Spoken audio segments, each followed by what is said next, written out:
Imagine a morning in feudal Japan. The air is cold and damp. The only sound you hear is the rustle of bamboo and the sharp metallic click of a katana being sheathed. Before you stands a warrior. His armor is stained with the dust of past battles, and his gaze is fixed on the void. He knows that this sunrise might be his last, but in his eyes there is no fear. There is only stillness. For most of us, the instinct to survive is the most powerful force in nature. We fight for every breath. But for the samurai caste, there was something far more terrifying than death, and that was the loss of face. Dishonor, a stain on one's name that time could never wash away. Why, for centuries, did thousands of elite warriors choose a painful end over the chance to simply walk away and live? What made them believe that a moral victory weighed more than life itself?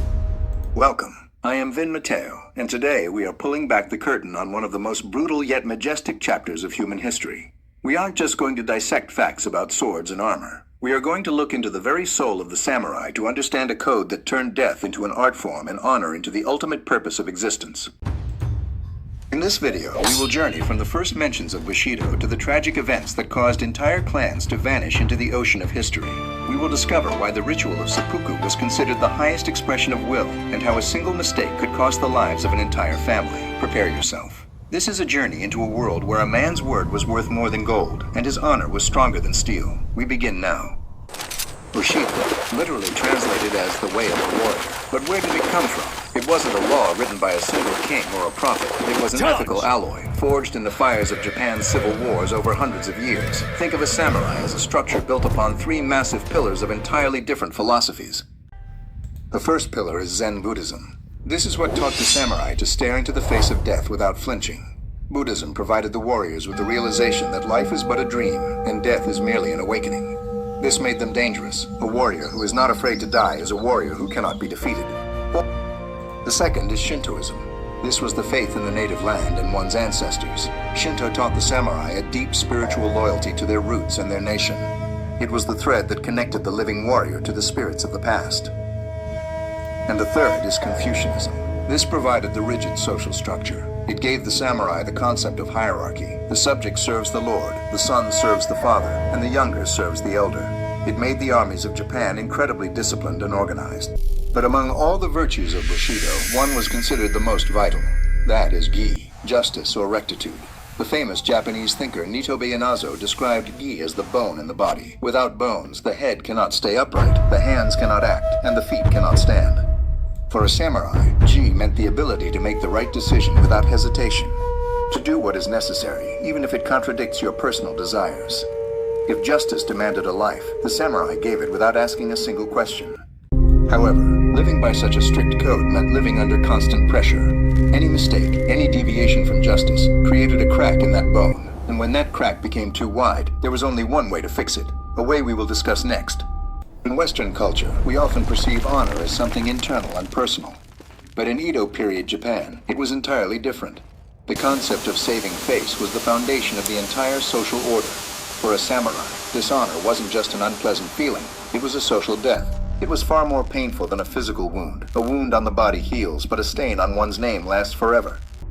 It is crucial to understand, a samurai was never just an individual. He was the representative of his entire clan. If a warrior showed cowardice or disobeyed an order, the punishment didn't stop with him. His entire lineage could instantly lose its status. This meant the confiscation of lands, the loss of their annual rice stipend, and total exile. His children would become outcasts, his wife would lose all protection, and his parents would be denied a dignified old age. A samurai who lost face became a living shadow who brought a curse upon his house. This is why choosing death was often the only way to save his family from poverty and eternal shame. Sometimes the demands were almost inhuman. History records instances where a young samurai could be publicly shamed or forced out of service simply for flinching at an unexpected sound or showing too much emotion during a grim discussion. Time that the flesh was winning over the spirit was seen as a weakness unacceptable for the ruling class. This education began in childhood. Boys were taught not to cry from pain and to show no fear of the dark or the unknown. When a samurai was faced with the choice, live with the brand of a coward or die with dignity, there was, in truth, no choice at all. But how exactly did they do it? Why did this process become so complex and detailed? It is time to speak of the darkest and most famous part of their journey, seppuku.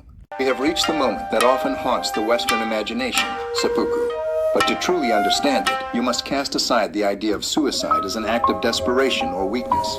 For the samurai, this was the ultimate expression of will. It was the moment a man became absolutely free. Free from fear, free from flesh, and free from circumstance. Seppuku was not giving up. It was taking absolute control of one's final chapter. It was a legal and spiritual act that allowed a warrior to exit life on his own terms, preserving the honor of his entire lineage.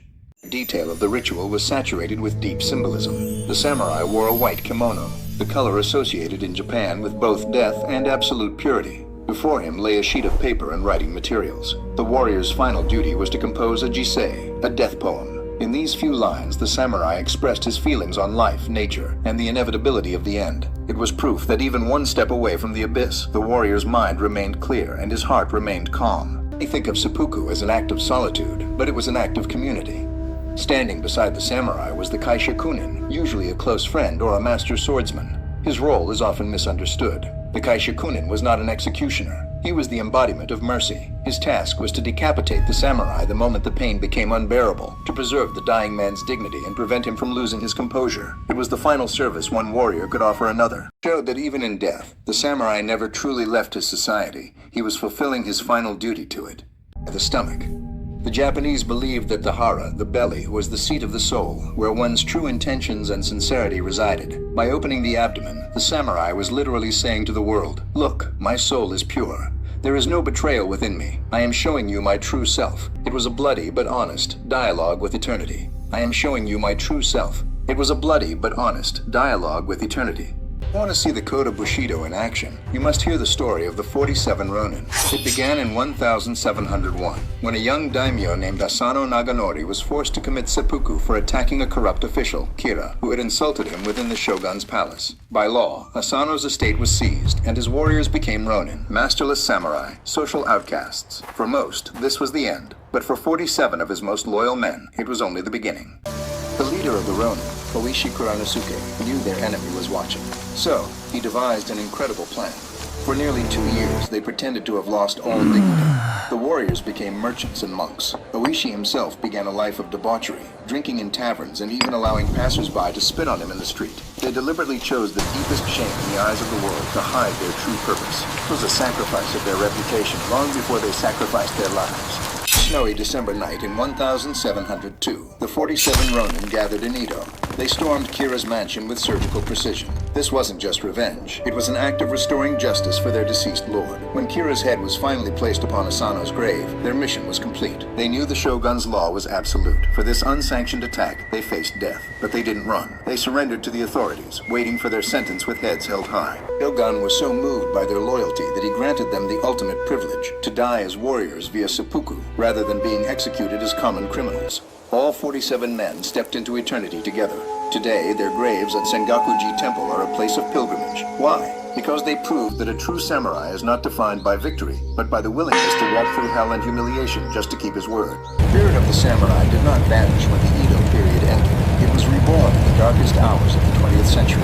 During World War II, the concept of death before dishonor was repurposed by the state to create the kamikaze units. These young men didn't fly into ships simply because they were ordered to. They believed they were walking the path of the 47 Ronin. To them, the plane was their sword, and the final strike was an act of seppuku in the sky. To them, the plane was their sword, and the final strike was an act of seppuku in the sky.